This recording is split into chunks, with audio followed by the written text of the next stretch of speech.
Maybe இன்னைக்கு அவருடைய டே pass. நீங்க எங்க ஃபீல்டர் வச்சாலும் வந்து இன்னைக்கு நீங்க வந்து ஆஷிஷ் நேரா நீங்க அங்க பாத்தீங்கன்னா மேட்ச் வந்து இதுல நடக்குது, ஜெய்ப்பூர் நடக்குது.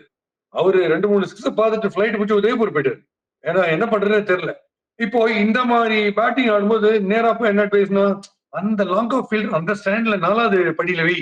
இவர் வந்து அந்த வால்க்கு மேல வை, ஸ்டேடியம் உடைய செவர் இருக்குல்ல அதுக்கு மேல 2 ஃபீல்டர் வை. அந்த லெவலில் இட் இஸ் பிடர். ஏன்னா சிக்ஸர் எவ்வளவு மீட்டர்ஸ் போகுங்கிறத கால்குலேஷன். ஷுவர் சிக்ஸ் அடிக்க போறது. எத்தனை மீட்டர்ஸ் கம்மி மீட்டர்ஸ்ல அடிச்சாருன்னா பெரிய சக்சஸ் அப்படின்ற மாதிரி இருந்தது. அதனால ஸ்பின் வச்சு தான் கண்டெயின் பண்ண முடியும். ஏன்னா first 2 overs just 9 runs Rashid Khan. Rashid Khan அடிக்க முடியலன்னு நான் நினைக்கிறேன். வருண் சக்கரவர்த்தி, சுனில் நாராயண் மாதிரி போலர்ஸா இந்த மாதிரி அடிக்க முடியும். இந்த ஃபாஸ்ட் போலர்ஸை கச்சா முச்சா அடிச்சாரு பாருங்க. அதுவும் இந்த பிச்சில் ரொம்ப அழகா வருது பேட்டுக்கு. எல்லா இடத்துலயும் அந்த மாதிரி அடிக்க முடியாது. பட் இவர்கிட்ட கிரெடிட் நான் அடிக்க விரும்பல. ஏன்னா இந்த நாக் பத்தி இனிமே பேசுறது நெகட்டிவா பேசவே முடியாது. இது ரொம்ப ரொம்ப அவுட் ஸ்டாண்டிங் நாக். அந்த நாக்கை நம்ம பாராட்டிடலாம்.